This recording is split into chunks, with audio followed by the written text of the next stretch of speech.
I do have something. Sawadika Tanachan.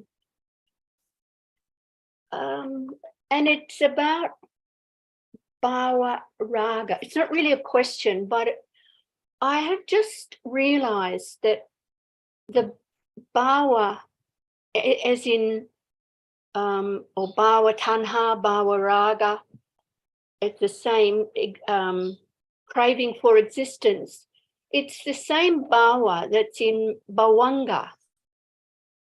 And I was just reading in the little dictionary, and it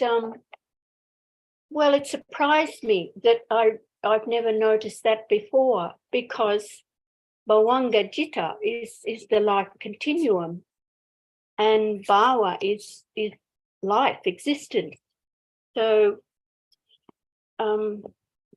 it's not really a question. It was just I realized I got the connection. Put it that way. Anga means factor, or same anga. As in many other expressions. Bhava and anga gives bhavanga. And what is anga? I did read it this morning, but I've forgotten. It has a number of meanings, but one of them is factor. Okay. Right. It's actually so the just to finish, the eightfold path is at-anga magga, so 8 factored path. Oh, okay. Yes. Yeah. Okay. Right. Thank you. It's where we get the word also in English, angle. There are different angles. Anga, 8 angled part, if you like. Atta, it's where we also the English word octagon. It's the same thing. It's a Latin. And as you said, and bhavanga or bhava, it's the same word as becoming in English. So they're all bound up together in that way too. Yes, thank you. I don't know whether the difference is the long vowel or short vowel, like bhava or bhava. Is there any difference? Bhava and bhava. There is a difference because not this is bhava, short a. So bhava and bhava. Or short, is there any difference? Yes, because the bhava that Zita is talking about, the existence as in bhavanga and bhava raga, is talking about the object of the existence that is the object of clinging, but sabhava, the long A, refers to the characteristic, like the characteristic of reality. Each reality has its sabhava. So it's a different meaning, different pronunciation. So each reality has its own sabhava, right? Yes. So this is long A. So each rupa, or most rupas have their own sabhava, different from bhava, the object of clinging, or bhavanga. Bhava is any kind of existence, and bhava raga is the attachment clinging to no matter what bhava it is, in what plane of existence. Yes.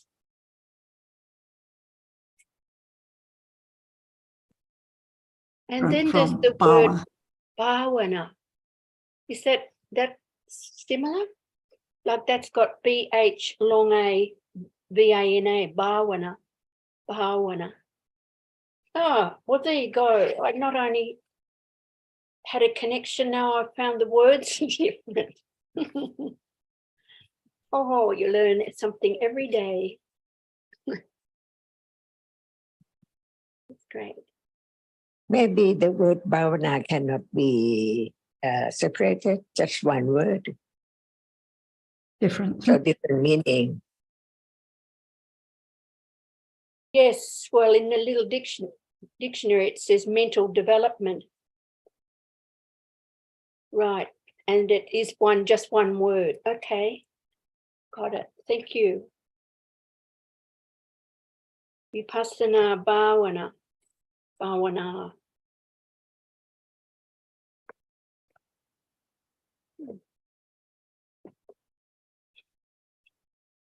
Okay. I believe really they all come from the same root, bhu.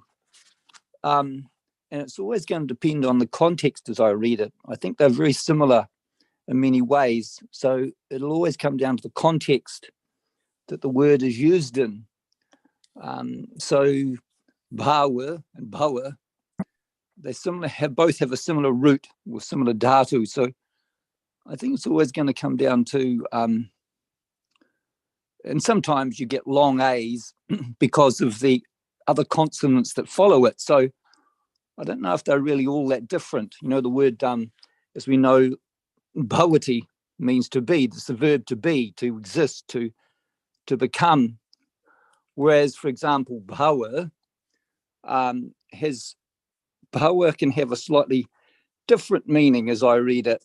But I don't, for example, we've got the word bhavati, which is to cause, to exist, which gives it, so they both have the sense of existing, but when you got the word bhavati, when you got the A sound there, it becomes a causative verb, different from bhavati.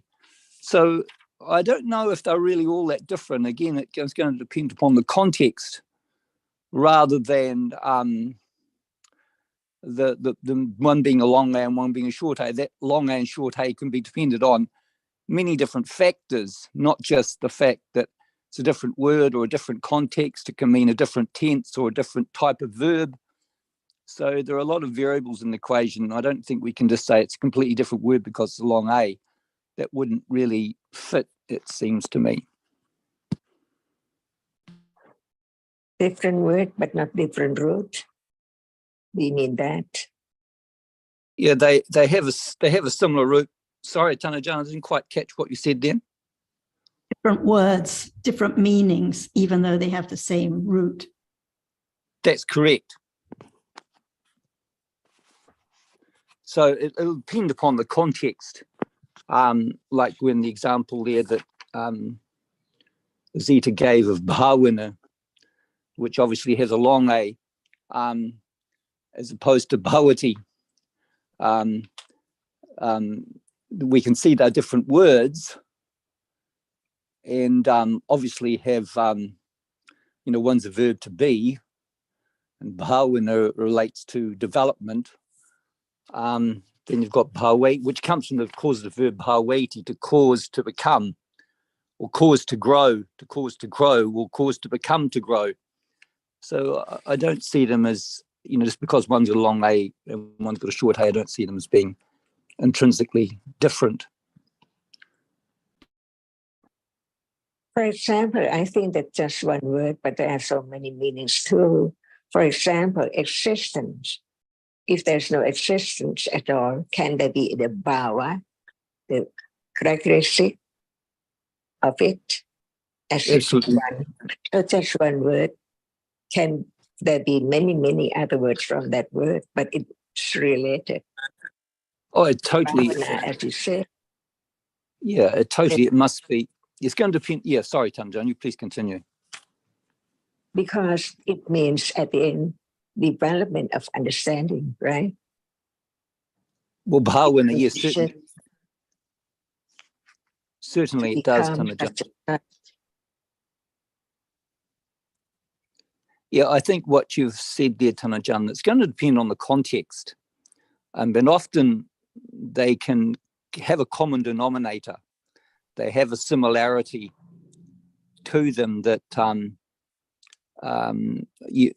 we can see where they came from, with the similar root. But yeah, it's like all languages, and any language is like this too. Words can be very different, but have, when we look at it closely, have a connected meaning.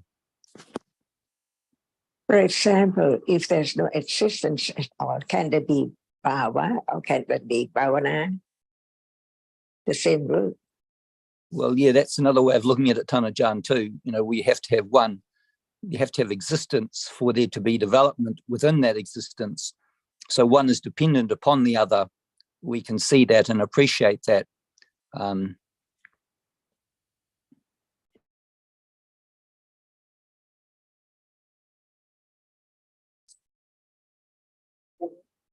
each word could be understood, right? Different ways, different meaning, different context, different places. And the other point is that almost every Pali word, with just very few exceptions, are derived from Sanskrit words, but the Buddha gave the words the different meaning because of the understanding, like seclusion or existence or mental development. So even though these words are derived from Sanskrit terms, often the meaning is quite different because of the Buddha's understanding of the truth. I don't know if we can say that that the Pali was derived from Sanskrit, because they both have a similar ancestor. Pali was a spoken language. It was a language of the people. Sanskrit was mostly just a court language and was never a common language like Pali was. Pali is a Prakrit language, which means it was a language spoken by many different people. So Pali is not derived from Sanskrit. Both Pali and Sanskrit have got a common ancestor going way back. But a lot of people, that's often said, but that's not actually true. Pali was a spoken language. Sanskrit was was only a courtly amongst the Brahmins. Brahmins use Sanskrit. And often if you're a low caste person, you weren't allowed to speak it or even read it. Whereas Pali was accessible to all. And of course, the Buddha never classified it as, you can read it and you can't read it, or you can understand it and you can't. It's not a caste type language, which often Sanskrit was. I remember we had a chat with Sanskrit for his words.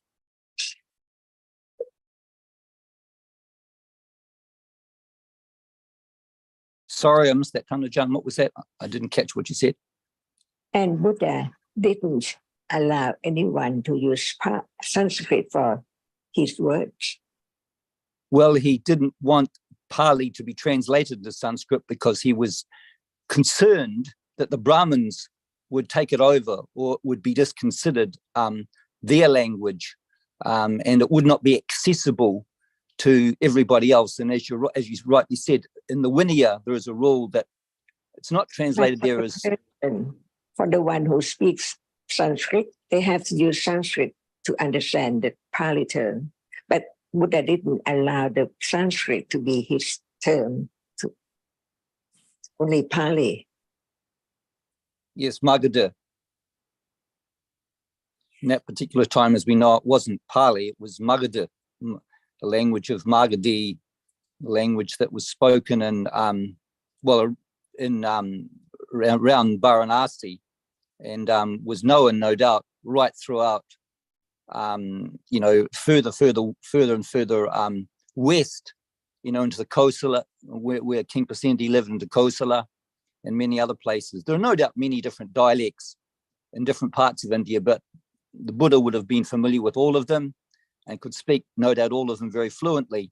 But they all had a common denominator in the fact that they all were spoken by the common people. And I think that's what the Buddha was concerned about, that it wasn't going to be just, a courtly language or the language of the Brahmins. And the Brahmins had a way of taking it for themselves and not allowing other people to have access to it. And did Buddha say that he didn't allow anyone to change Pali into Sanskrit? Yes, but certainly, anyone can translate the words into any language to understand. Yeah, it wasn't. The word in the Pali is called Chandas. That was the name for Sanskrit. In the Vinaya, it says it should not be translated into Chandas, which is the word that's used for Sanskrit. So the bhikkhus it was not allowed to be translated into that. That's one of the Vinaya rules for the bhikkhus. What's the difference between the meaning of that word in Pali and in Sanskrit? Or are they the same? They're the same, Tanajan. It's just that's what they called it in those particular times. Chandas relates to the moon, was something apparently quite beautiful, or the people of that time and still do today consider it something a kind of a regal, special type of language that, Is it the same meaning as Chanda, Cetasika? No, it's different, Tanajan. The word there, Chanda, is the word for the moon. Chanda is a slightly different pronunciation. One is aspirated, whereas like you're talking about Chanda for the moon, Chanda is the Cetasika. And sometimes I noticed, I was looking at your book on the perfections recently, and you called it Chandata, which is the quality of Chanda. And that tar meaning, I noticed recently we were talking about Dhamma, in Thai you say Tammata, whereas in Nepali it's Dhammata, the D's and the T's being flipped in the Thai language. And tar, again, like you have the word ekaggata. Anyway, I'm going to go on. Tar just means, the end of it means like has the quality of that, like the word Dhammata. It has the quality of Dhamma. That's the way it's expected to be. That's the way it is. It is, cannot be changed. Dhammata in Pali. So in Thai, it's Tammada. But so going back to saying that word Chanda and Chanda, they're two different words. Chanda, the Cetasika, and Chanda, that the Buddha is referring to with regards the translation into Sanskrit, they're different words. Chanda referring to the moon in this particular case, I believe. I'll check on. Yeah. Is there such Sanskrit term in Pali? Such sense. I'm not quite following the question, Tana Jankup. Because you see that Chanda, in Thai I pronounce it in my own language. Chanda is Cetasika, and the meaning of Chanda that you said it in Sanskrit, it's different. Is that the meaning of Chanda in Sanskrit in the words, the teachings of the Buddha? No, I don't believe so, Tanajan.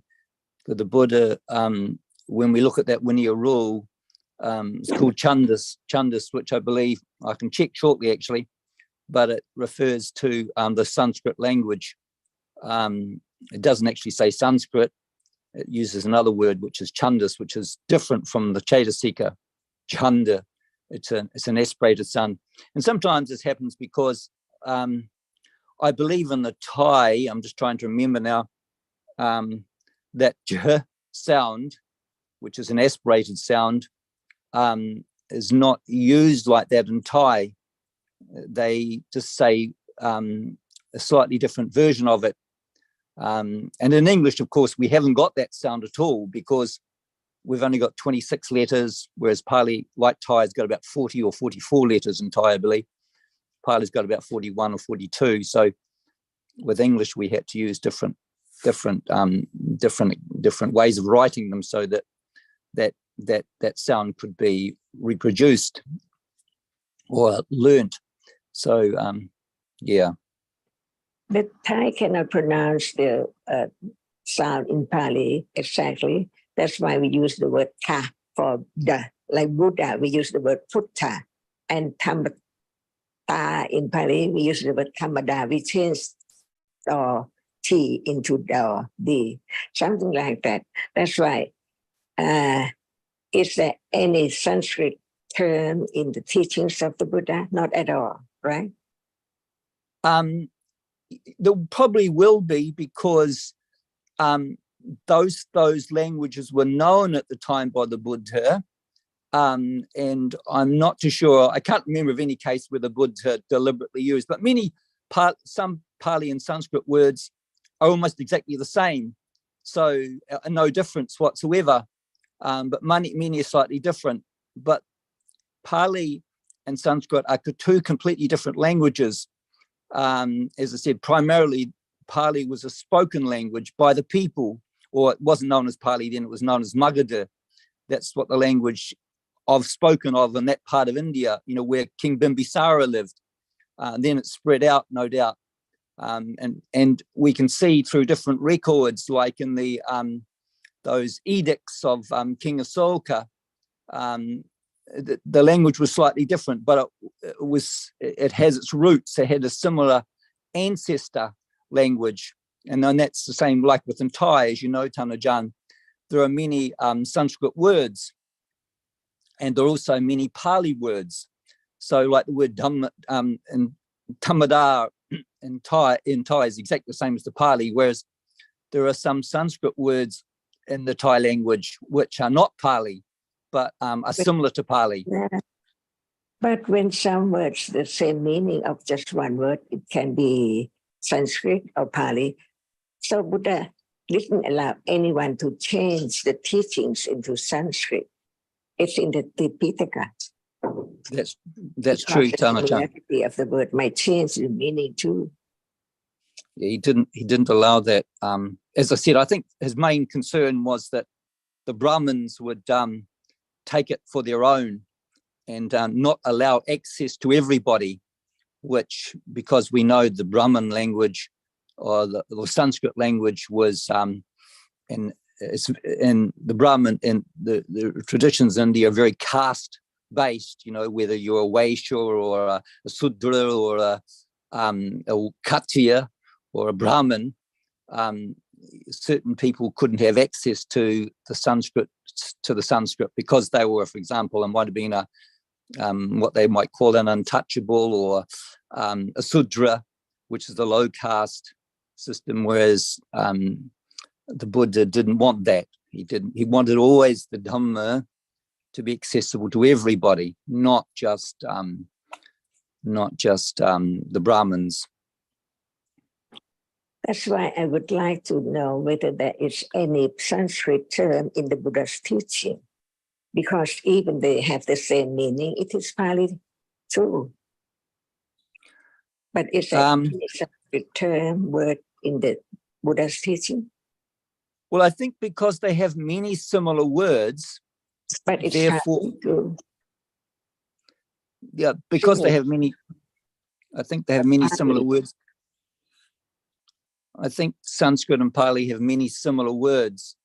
Yeah. So is there any word in Sanskrit's meaning in the teachings of the Buddha? I can't say that definitively, Tanajanka, but there probably is.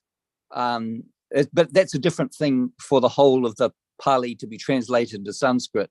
A lot of those scholars, like, for example, Buddhaghosa, a lot of that teaching has a very strong Sanskrit base. That's why some of the commentaries and sub-commentaries are not so easy to follow if you just purely study Pali, and you have to have a knowledge of Sanskrit, or a knowledge of Sanskrit is helpful to translate those suttas. Like I know Bhikkhu Bodhi studies Sanskrit. I've never studied Sanskrit explicitly. I just become familiar with it because of my appreciation of Pali. But I know because they have a similar ancestor, they're considered sister languages. Pali and Sanskrit are considered sister languages, but they're not. Pali didn't come from Sanskrit. People often, I've heard this said before, they have a common ancestor. And so, but they obviously evolved in different ways. And as we know, Sanskrit was never really a spoken language by the common people, like Pali was. Well, like Magadha was. It's called a Prakrit language. Prakrit means it was spoken by the local people. Everybody knew it. Everybody spoke it. And the Buddha always wanted everybody to have access to it, not just a select few, like the Brahmins wanted to do. That's why often, even today, in India, people have got a very interesting or very perhaps strange version of the Dhamma. They often say that, you know, that the Buddha was an incarnation of Vishnu or somebody else like that. And their teaching and the Buddha's teachings often have been swallowed up in India by the Brahmins, and they say that, you know, some quite interesting or rather strange ideas about who the Buddha was. So they've tried to put him under the Hindu umbrella, which is not entirely true. It's not correct. I didn't know Pali. I didn't know Sanskrit. I didn't study Pali. I do not study Sanskrit, but I'd like to know whether is there any meaning of the word in Sanskrit, that there's no word in Pali. So Buddha use that word, the Sanskrit, for that meaning. He would use the word chandas or something very similar. But I'll check it up, Tanajan, and I'll find out for you. And I'll try to find out too, how many Sanskrit words, or are there many Sanskrit words within the Pali? It's not something I've explicitly looked for, but I can look to that and see how many of these Sanskrit words there are actually in Pali. And I'll find that word. It's in the Vinaya, that word which relates to Sanskrit.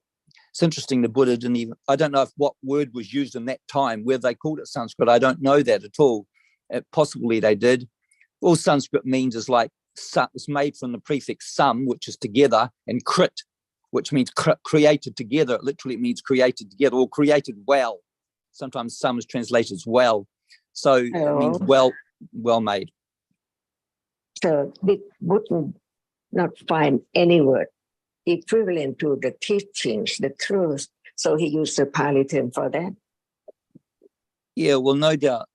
And I think others have alluded to this. That did Buddha speak Sanskrit? Didn't he teach in Sanskrit? I'm sure he was very, very familiar with it, Tanajan. I'm sure he was very good, because he was taught by great teachers of the day, and he would have been very, very familiar with it, as were many of the Brahmins who were like Sariputta was a Brahmin, Moggallana was a Brahmin. Okay. Just think about the virtues of the Buddha. He knew, or he enlightened the truth beyond words. So when he taught from his enlightenment, is there any word that he cannot find in Pali? So he used Sanskrit word? Not that I know of, Tanajan, but it's a Buddha. I suspect must be from his understanding, his virtues, the greatest understanding. So couldn't he find the word in Pali so that he used Sanskrit? No, I doubt that, Tanajan, because impossible, right? Yeah, no, I doubt so that. The word in Pali, he used the word in Pali to explain the truth of reality. Totally, he would have a Tanajan. We need Sanskrit term to use for such the Pali, that there's no such word. But in fact, it's not like that. The truth is the truth, and anyone can use any language. But Buddha taught in Pali, or in what language? He taught totally. He taught. It's called Magadha. That's what it's called, referred to as today, and that's virtually a sister language of Sanskrit. But as I said, Sanskrit was never spoken. And I think you've pointed the truth, Tanajan, that he would have just used the local language, and of course he had to use it. Like when we think of the word sati, it would have had a similar meaning, I suspect, in some level, as the word it has in Thai today.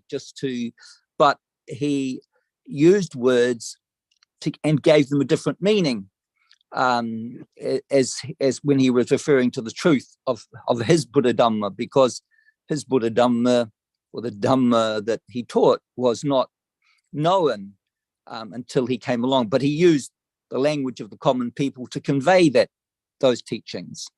That and Dhamma. what is that common language? Well, at that time, we don't know the name, but it's surmised that it was called Magadha, or the language of Magadha.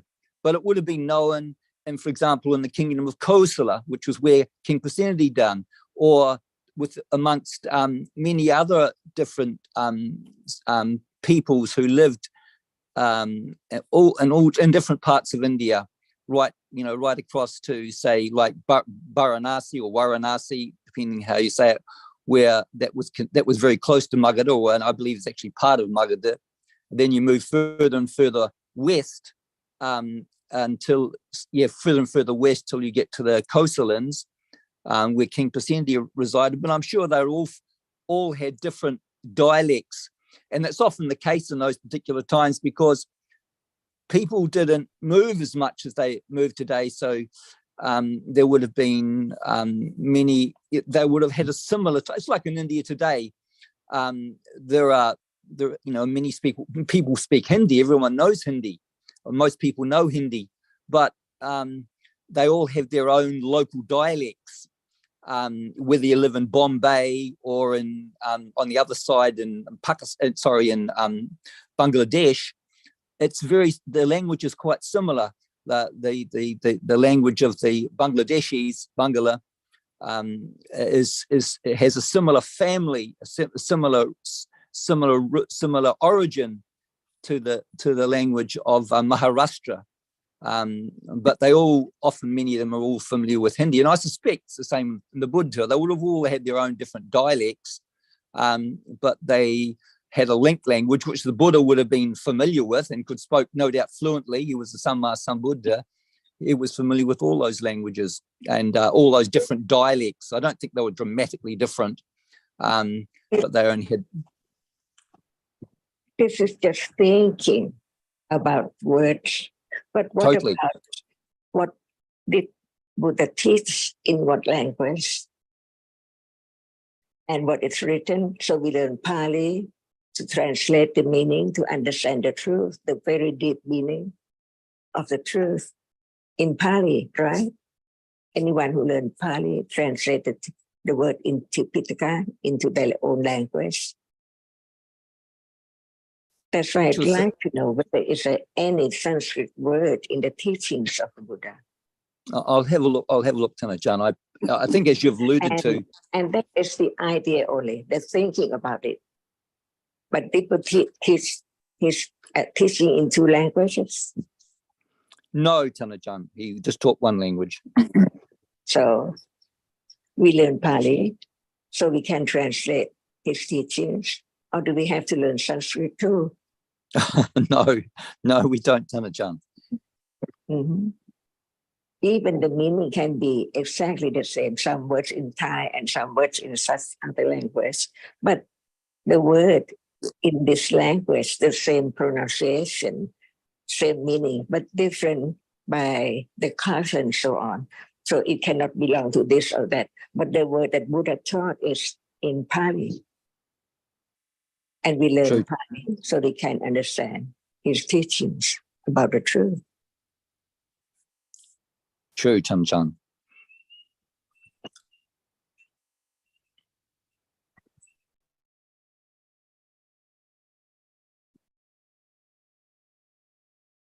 So now, what about his teachings that I'd like to talk about? Chan, excuse me, Achan, I have another comment, and I think it may have come from you, and it says we can't choose who we associate with on a day-to-day basis. And I've thought quite a bit about that because we come across people all the time, all day long, meeting people. And I was reflecting on an episode with my family and how we do associate with people and people have different views to us, and that often causes conflict. If there's a vested interest in either person's view, it becomes a conflict. So when I read that, I'd written it down, and when I read it, I thought that's a very, probably to maintain silence when somebody else is saying something that we totally disagree with, it's rather hard to do, because instantly there's the arising of they're wrong. I need to say something. So I'd like you to speak a little bit further on that, please, Atan. Do you think that you can change that person? Well, sometimes I think I can, but mostly, no, we cannot. It's just your wish, right? Just their words. Can you find out whether that person would like to change or not? If Well, that I think, doesn't to change, no need to use any word or anything to help that person to have understanding. yes, but I as I've listened to you over the years, you're very skillful at that, Achan, but I have no skill whatsoever in being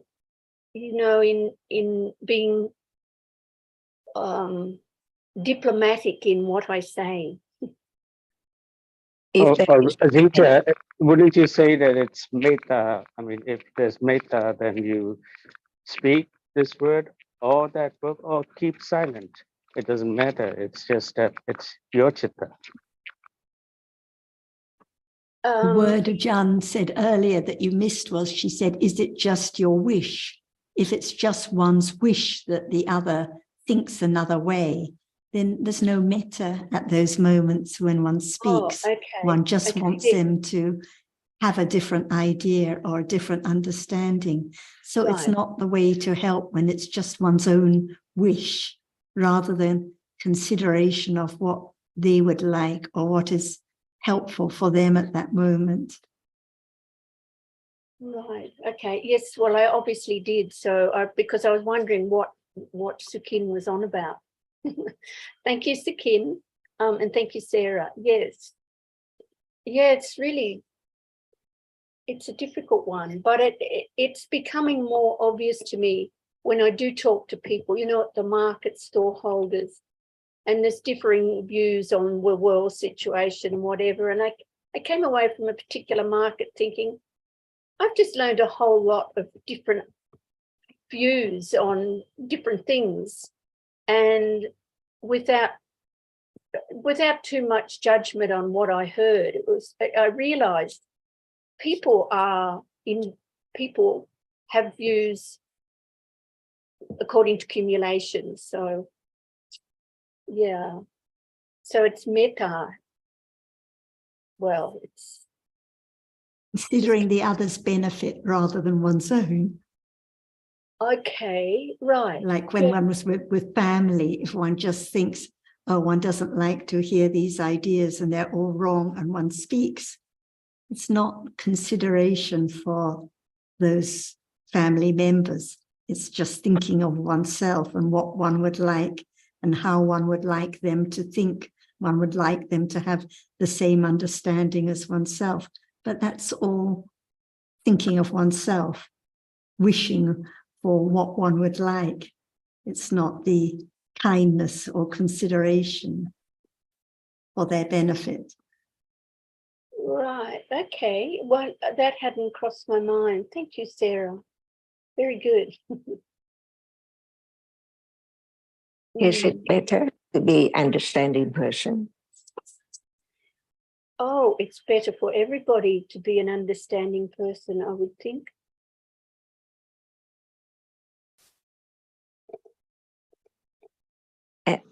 No matter in what situation. Yes, then it gets difficult if it's a heated argument. And there's some nasty words flying around. It's very difficult, but I mean, it's a wonderful position to aim for, just to have metta and have understanding for the others. And also at the moment of those words, there is just sound being heard, isn't there? So and the sound aren't the words, the sound is just the sound. And what is it that's difficult? Me. Right. Always. Yes. Thank you. Me, yeah. Yeah, exactly.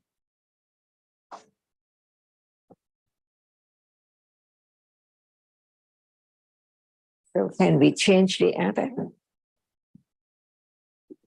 No, generally not.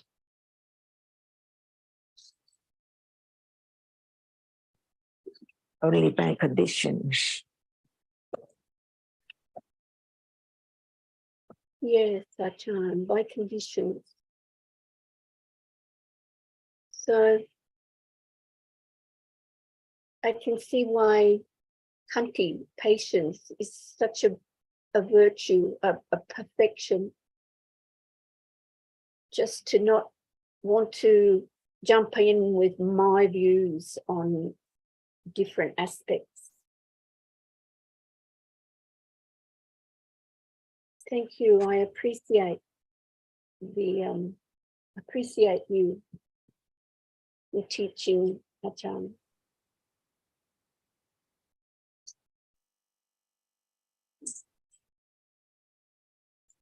We've had a couple of breakfast discussions recently of two different friends, both of which have cut off relations with their family members and close friends and have some serious difficulties.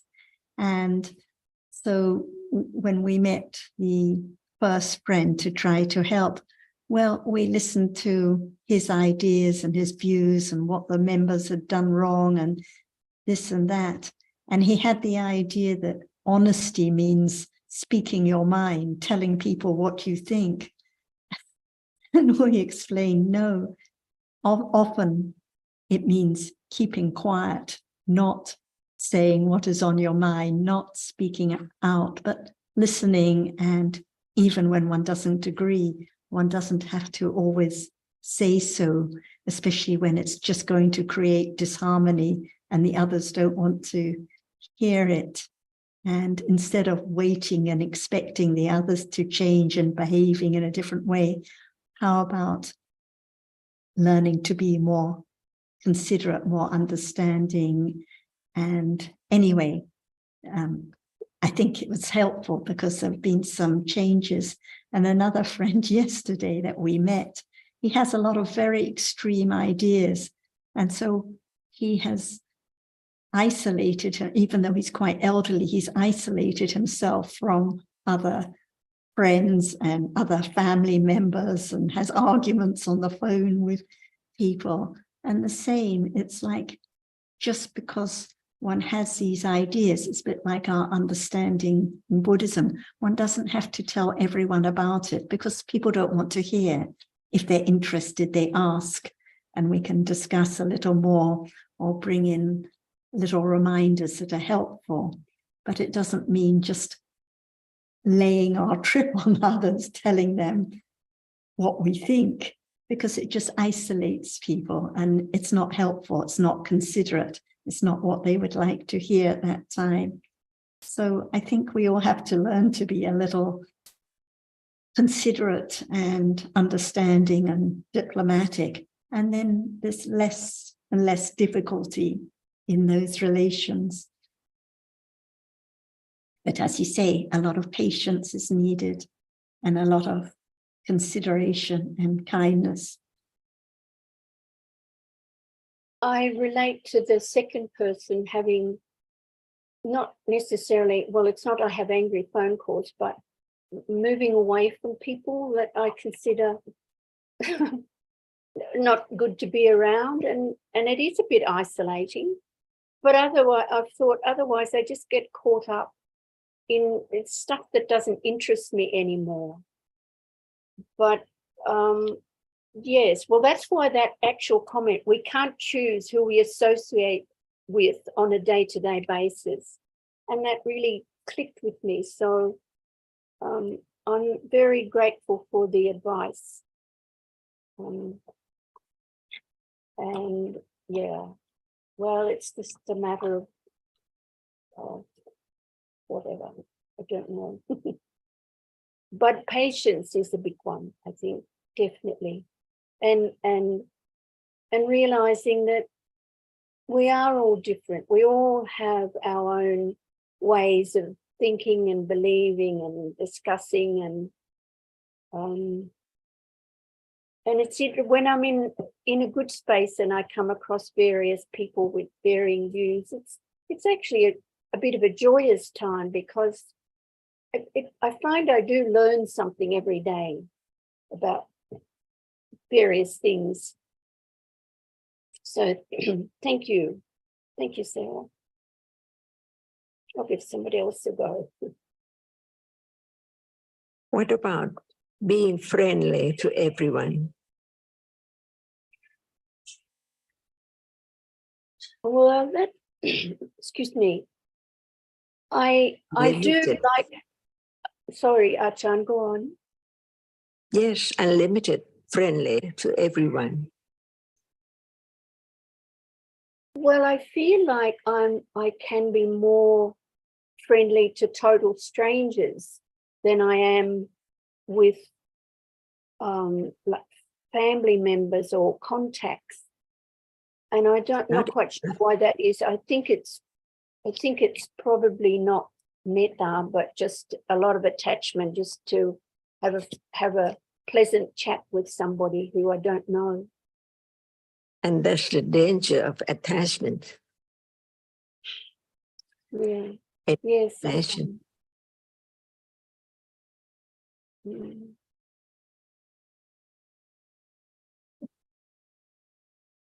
So when you say danger of attachment, what do you mean? Dukkha and pleasant feeling when it's not as you like. Of course, yes. Yes. And it's the near enemy of metta. Yes, I believe that, Sukin, because it's hard to know whether it's metta or attachment when I am being friendly. I would suggest it's probably always attachment.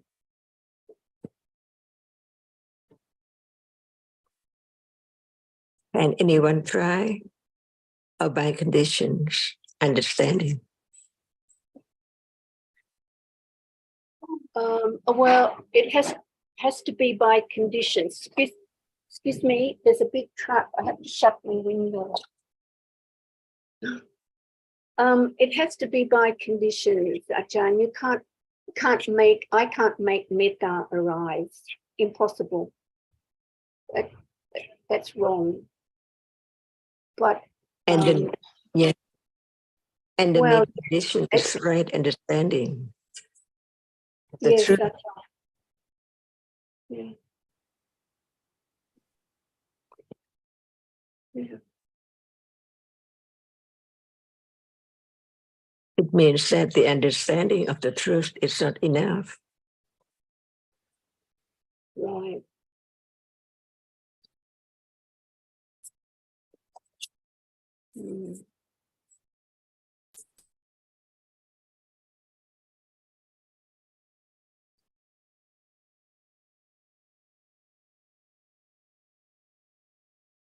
But even if it's the right understanding of the truth, even if it's not enough, there's no possible way that I can make that understanding grow.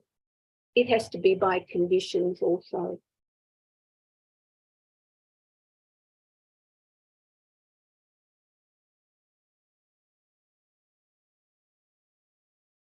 Just to understand how right understanding grow or develop.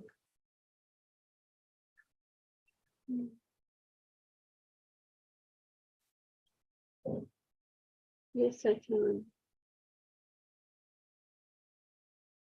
And I think it then matters less what the situation is or what the interest of the others are, because each moment of seeing, each moment of hearing, each moment of thinking is conditioned.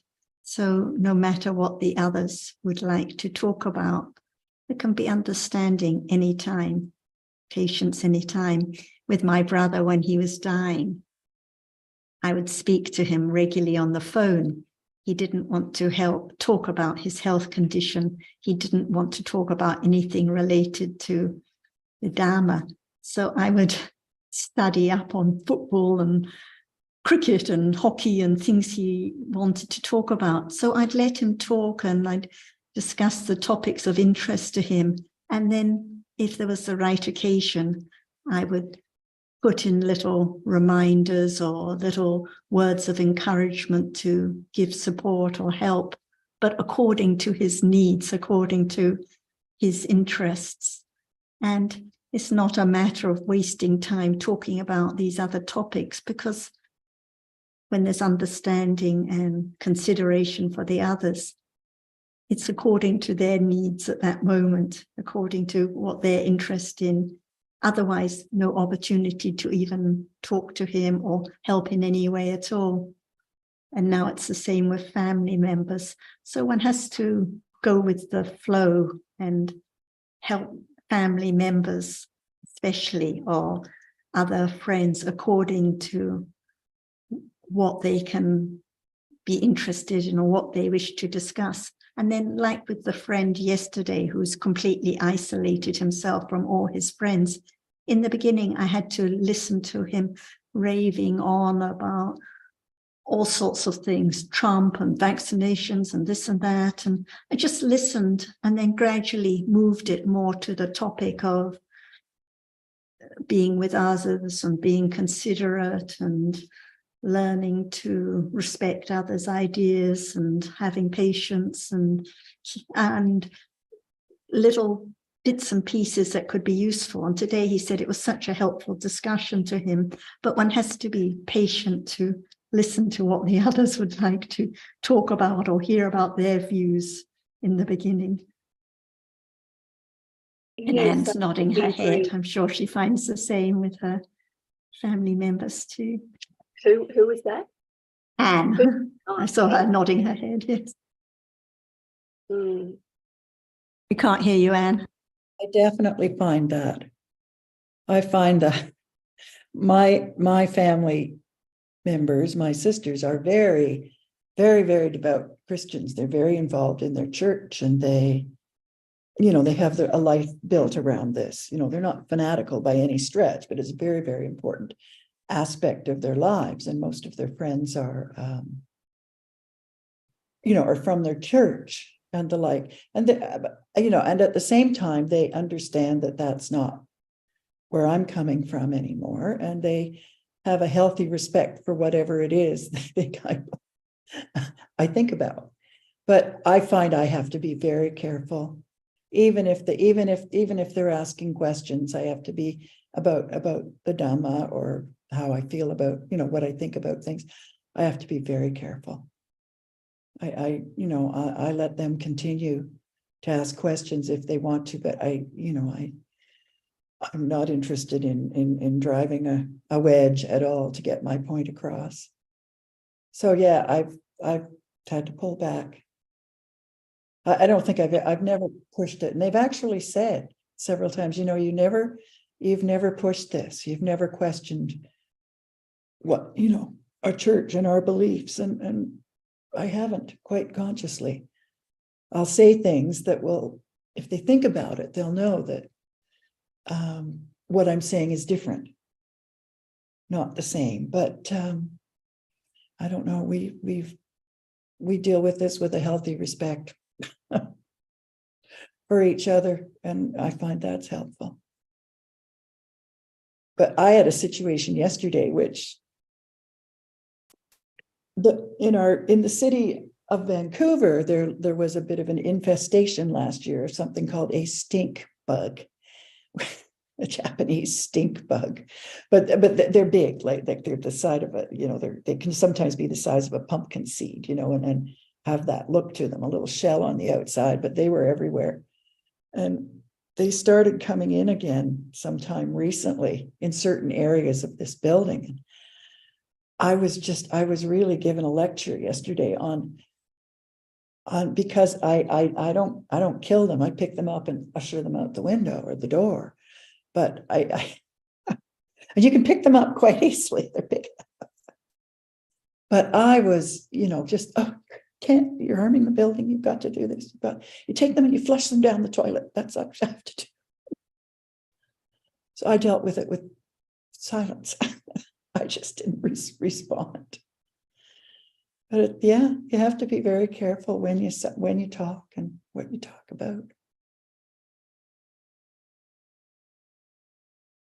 And actually, after this incident yesterday with this elderly man who's been isolating himself from family and friends, and another friend said, oh, even though Jonathan and everyone knows, all the swimmer friends know that we have strong interest in Buddhism, and they all know if they want to ask us something, like with my brother dying, several people have come up and asked about death and this sort of thing. They know we're very glad to talk about it, but they said, if we're out at coffee, for example, we don't lay it on other people. If they don't ask or they're not interested, we don't give them a lecture. And they contrasted it to this man who is giving everyone a lecture all the time. So it's really important that it's what is helpful to the other, and your silent response is more helpful than just telling them their idea is wrong, because they're not ready to hear it anyway. No, not ready at all. I think just on that point that you made earlier, Anne, that about the bugs, it's similar here in Australia too with the frogs. They call them the cane toads. Nobody likes them, and many people just kill them or put them in the freezer to kill them slowly. And often, and all sorts of other things, just like snakes too. So people just say, you have to kill them or whatever. But people have different opinions. I always think it can be an opportunity to, and depends on the tone. If you're going to throw something at somebody in terms of a belief system, but if you can talk about it, in an even-tempered way and respect their point of view. I think it's really important to hear other people's points of view, even though they might be so very, very different to our own, and we may be familiar with it. When we hear and reflect back what they believe and what they value, they will appreciate that. And, we can listen with aversion, or we can listen with, what's sometimes called the naive and, sort of a friendly type of listening. So, and I think that will come out by way of our tone of our voice or our manner. So there are always so many different variables that when we get into situations which I feel can be helpful or not, like in the case of killing, you can say, well, look, I believe in respecting all life, and I believe all creatures treasure their life, even though we may not believe that. When we might speak on the other's behalf in that respect, because I know my mother, she was quite shocked that I didn't kill flies. So she used to think that was stupid, So it can be an opportunity to talk about other things. People say, flies bring disease, but we know that's not really true in terms of Dhamma. It's our own akusala chittas that bring disease. It's not the actual fly or the cockroach or those beetles that cause the problem. It's our own attitudes that's really the problem. And we can sometimes help some people, or I don't, help always sounds slightly patronizing. It's like some people are really open, I've noticed, to considering other points of view and think, oh yeah, that's interesting. I hadn't thought of it like that before, or something like that. But I think you have probably come across too, some people are just very, very entrenched in their value system. And I think, just take, when you're talking about Christianity before, there are so many different aspects of Christian belief, because I obviously was brought up as one. I think it's so valuable, and we have many different common values as Buddhists with Christians or with Muslims, whoever. We have many common values, and sometimes it can be really useful to echo those or to bring those out, and that can be a valuable, stepping stone or a valuable platform to communicate on, rather than, because I think if we're arrogant or have a manner about our way being the way, we'll alienate people. And I think we can do that sometimes unconsciously, but sometimes when we hear another person speak, we'll think, oh, dear me, that's not going to go nowhere. But sometimes, as I say, differences can be an opportunity to share and to bring people together. But I think, as you'll notice these days, that some beliefs, like on the vaccine or whatever, has really polarized people, and that's unfortunate, And we won't go down that track, but.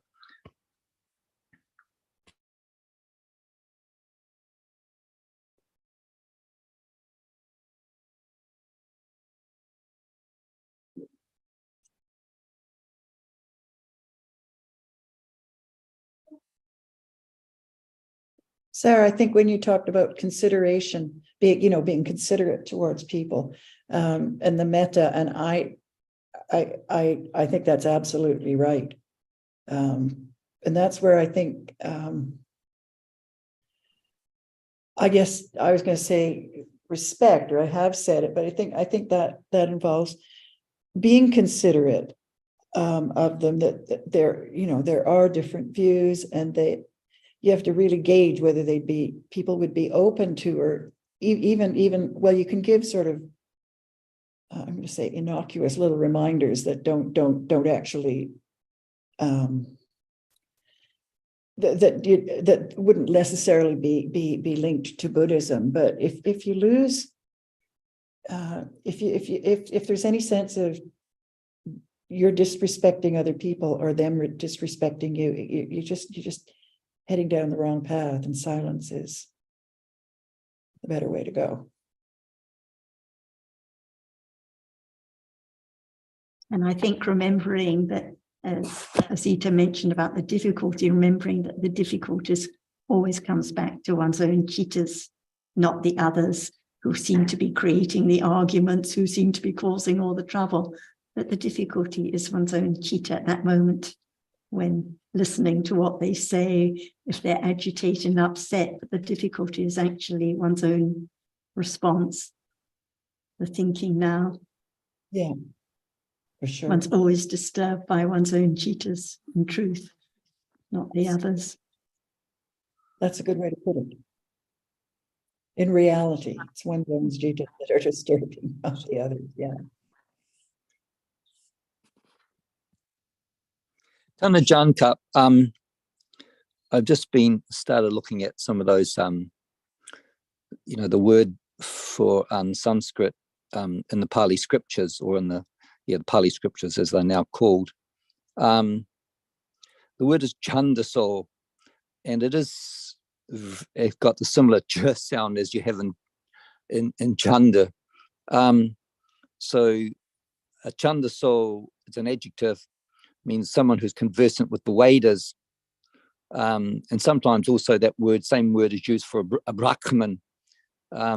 So that's one word that would be in the that's probably a Sanskrit word that was in the Dhamma, chandaso, which, as I said, can either refer to a Brahmin, or can refer to someone who's conversant with the Vedas, and of course that can be one and the same person.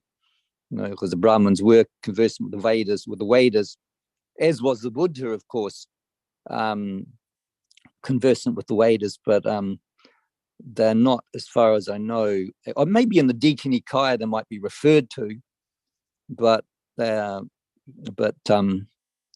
word for Sanskrit is chandaso, or something like that. It's got that flavor to it. Chandaso could be chandasa, or chandasi, or something like that, but that wasn't referred to as explicitly as Sanskrit. But do we have to refer to Sanskrit when we study the reality right now? Oh, no, of course not, Tanajan. The Buddha wanted all beings to become familiar with the Dhamma, and to see its great benefits and the treasure that lies within. So we know that Sanskrit's not necessary for that at all. And even as has been spoken to earlier on, that even understanding of Pali is not necessary at all, because it's used in all languages these days in all parts of the world. And I think you have helped us tremendously in appreciating that fact, that the Dhamma is not dependent upon understanding Pali. If that was the case, then we would be kind of like being like the Brahmins were in the Buddha's time. It's not like that at all. It's always comes down to an understanding of the Dhamma in whatever language that you are familiar with. That's the most helpful thing.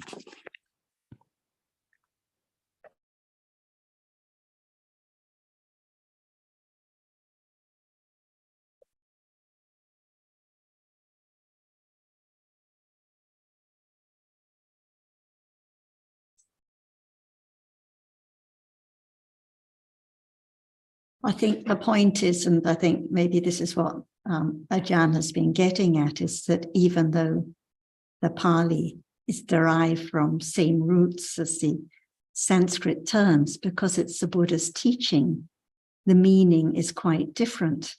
Like vimutti, vimokkha, all these terms, what is liberation, what is renunciation, what is seclusion, the meaning in the Buddha's teachings is very, very different. So that's why we don't need to be concerned with the root or the Sanskrit, because the meaning is given by the Buddha through his enlightenment is the understanding of the truth in the language, Pali in this case, which he taught to explain those truths. And is there any Sanskrit word derived from Pali?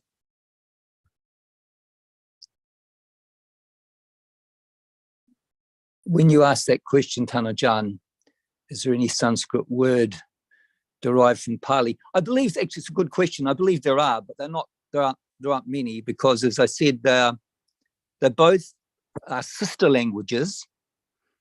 And as has been said before, some people say that Pali comes from Sanskrit. That is not true as far as my understanding goes, and what I have understood to be true. They have a common ancestor, but one is not derived from the other, but they are connected by way of being sisters in a way. So there'll be many, many words that are virtually exactly the same. But in the Buddha's time, as we know, it wasn't Pali, it was Magadha, the language of Prakrit. Pali is actually what's called a Prakrit language.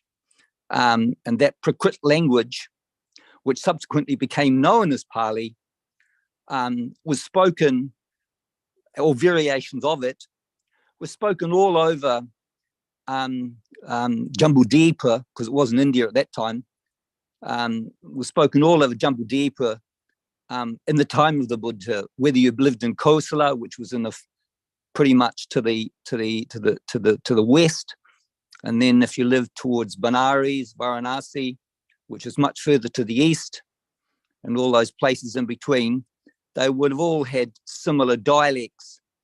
Perhaps some were very different, we don't know, but for some reason, what we know today is Pali had a common connection in those particular times, but it's similar to Pali, but we can't say really one comes from the other, because I think they lend terms to each other, we could say at times. But the Buddha, as far as I know, would have known that courtly language that the Brahmins used, and it was known as Chandasa.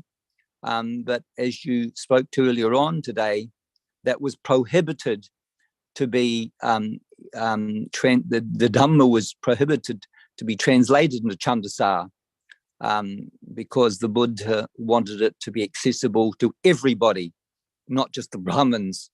At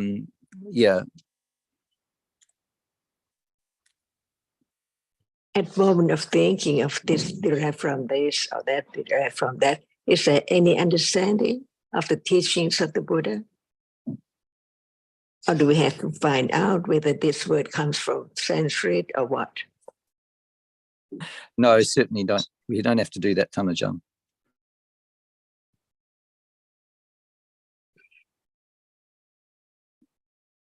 And what about somewhere that at the beginning of the world, the language is Makati? But we don't mind that because it doesn't bring about any understanding of the truth of what is there now. That's true, Dhamma. I've heard that's like the language spoken on the Devalokas is quite close to, or if not, Magadhi. But I don't know that for sure. I have heard something like that, as you said, that that it was an originating language at the beginning, if we can refer to such thing as the beginning. But yeah, I've heard it in the Devalokas it spoke. Or if people were left to devices where they didn't have a language, they would evolve into speaking something like Magadhi. But that's all speculation. And as you said and allude to often, Dhamma, it's not so much the language, it's the understanding. It's the important thing. As much as we can know is that without the understanding of the Pali term that Buddha taught, how can there be the understanding of the world or whatever is now? If there's no understanding of the meaning of the Pali term that Buddha taught at all. That's why it's the language that Buddha taught, and there must be the person who understands the meaning of it. So that person can understand more about the truth of his words. In any language, if it's not translated into Thai, how can I understand the truth of the word, each word? Because I cannot speak Pali, I don't know Pali at all. But when there is the understanding of the truth, what is that word in Pali is known, that it means what as it is understood.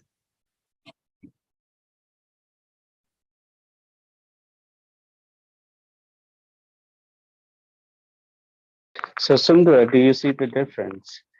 The Buddha would have used the language the listener understood, and that would have been the Magadhi, which is what most people understood. And so he wouldn't use Sanskrit to teach most people at that time.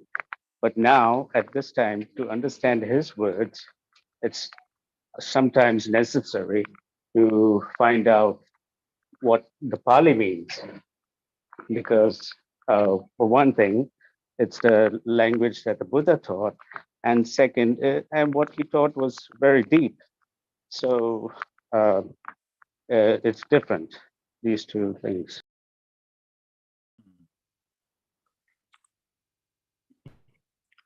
True. Jan, I have a question which a friend PT asked on the list, and as we're seeing him this afternoon, he's coming to visit us, I'd like to just bring it up for your comments. He quoted from a sutta in Anguttara, "Bhikkhus, I do not see even a single thing on account of which unarisen, unwholesome qualities do not arise, and arisen unwholesome qualities decline so much as right view, samadhi. For one of right view, unarisen unwholesome qualities do not arise, and arisen unwholesome qualities decline." And I used this quote in one of my Zoom jottings. The commentaries say that the reference to samadhi here is referring to 5 kinds of right view. The 5 kinds of right view. The first one is ownership of karma, karma sakata. The second is jhana, jhana understanding. The third is vipassana, insight. Fourth is magga, path.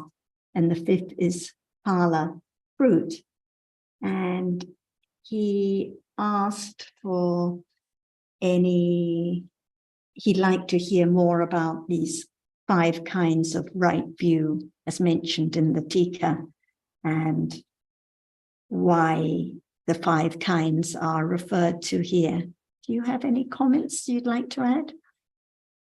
Just understand the meaning or understand the truth of each one.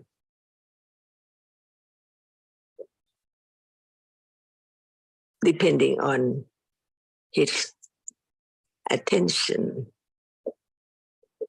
I think he would like to understand more about the truth that is implied. That's why in order to understand just the truth of one word, it needs to understand what is there now. Otherwise, where is the truth to be understood? But when there is the understanding of what is there now, it understands what you'd like to understand. Any word, 5 or 10 or 2 or 3. So ask him to talk just about one word of the truth, the reality of it, that can lead to a little more understanding of the subtlety of the reality right now. Because what he said is there, but no one knows. And without understanding from the very beginning, it's impossible to understand the meaning of it, fully understanding of the meaning of it. Just one word, so we can talk about just one word to understand better. Before going on all 5 without no understanding of the truth of what is there, whether it's there or not, what he'd like to understand. So, And for example, this is the best thing in life, not just the meaning of the word, but understanding the truth of what is there. And understanding how subtle it is, because the words are just the beginning of understanding in words about what is there. Just understanding the words about it. But what about the reality which is there? Can it be understood instantly when we just finish the word we are talking about it?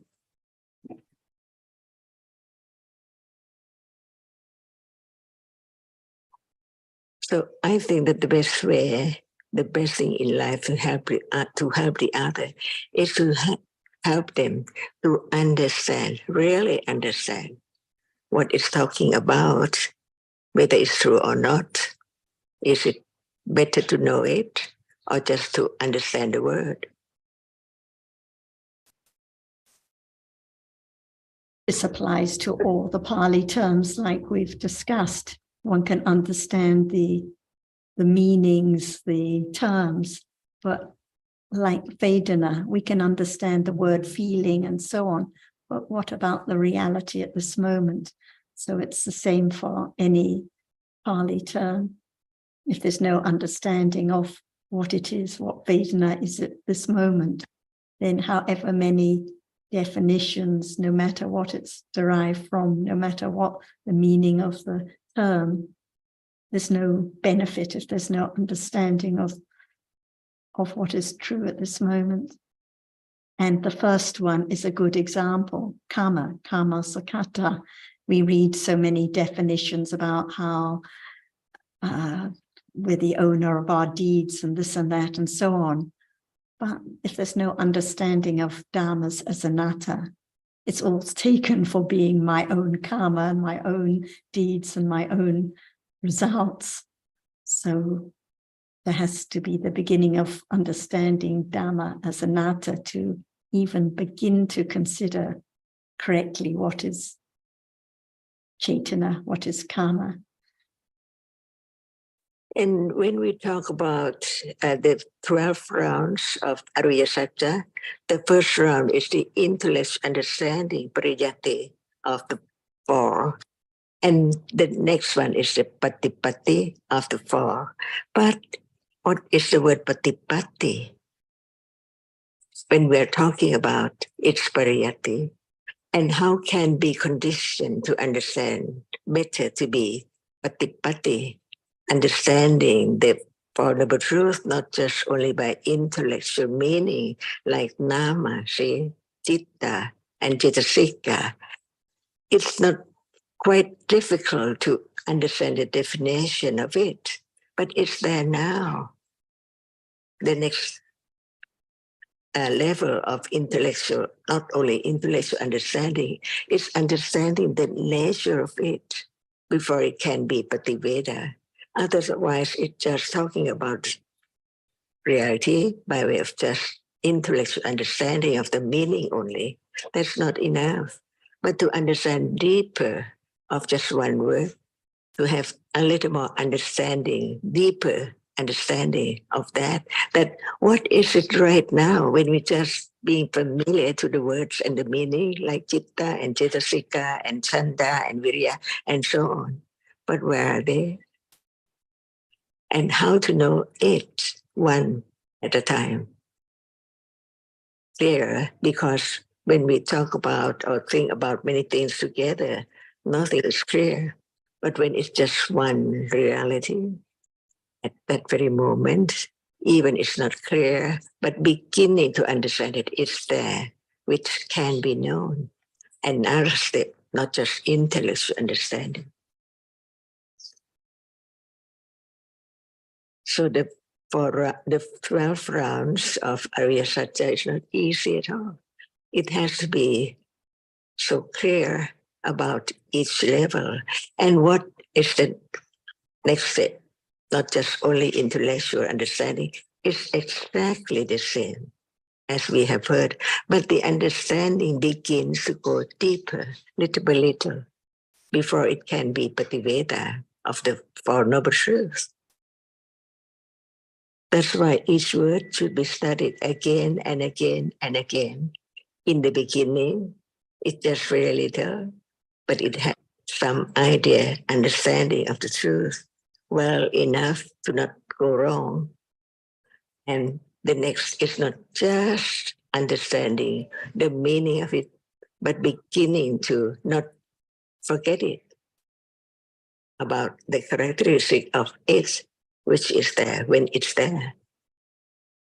Otherwise, it's just thinking about it with intellectual understanding about it. But what is it one by one now? Not together. And how can it be clear to understanding? That's why the teachings of the Buddha is not just translated, understand the word, the meaning, but what about the truth that he enlightened? So he has great compassion for everyone to begin to understand the subtlety of what is there as it is, and learn to understand the subtlety of each one that we have heard and understood the meaning. But what about the reality right now? What is what?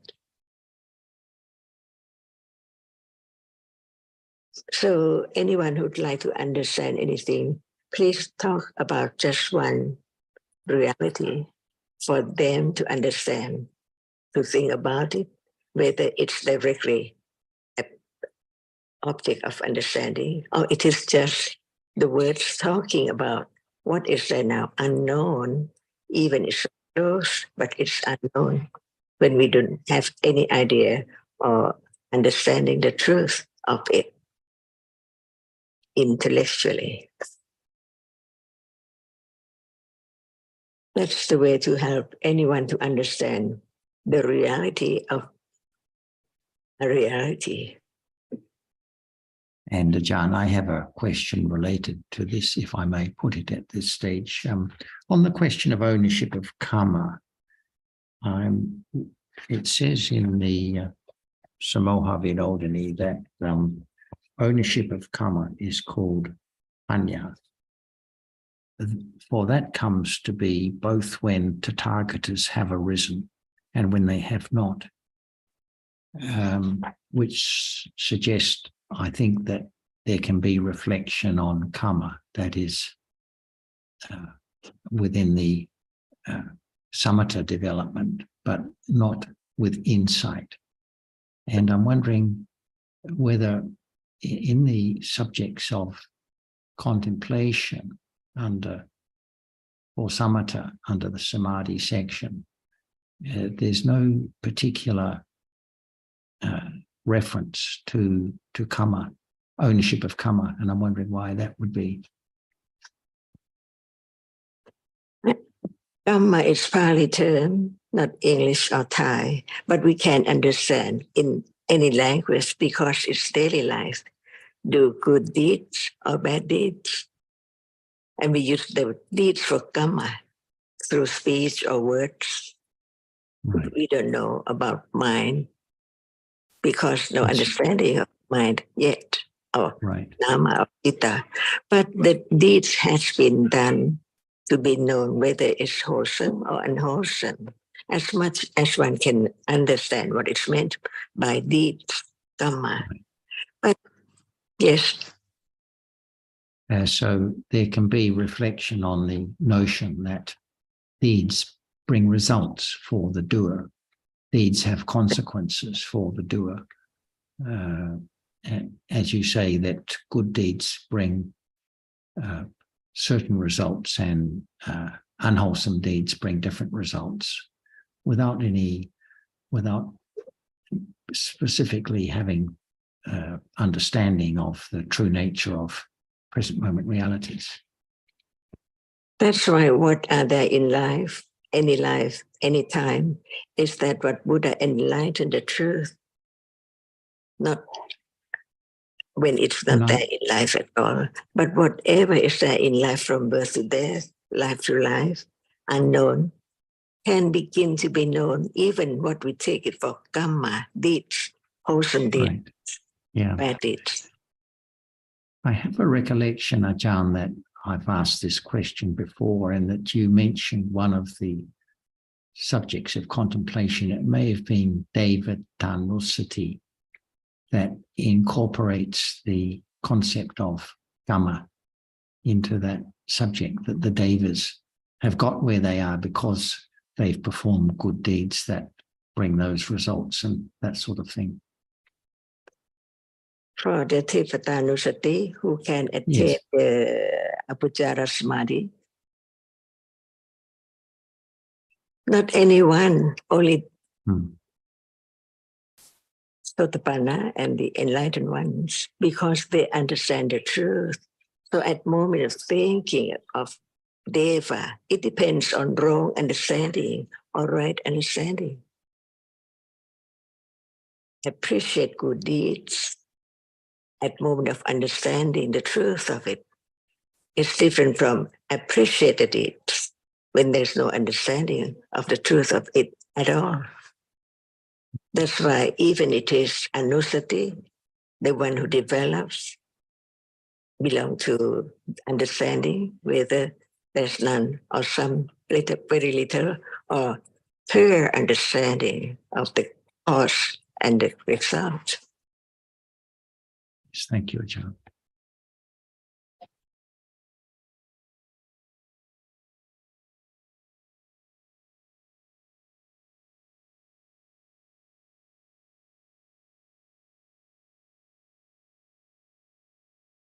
Okay, I think it's about time. So thank you very much, Ajahn, everyone. Sawadika.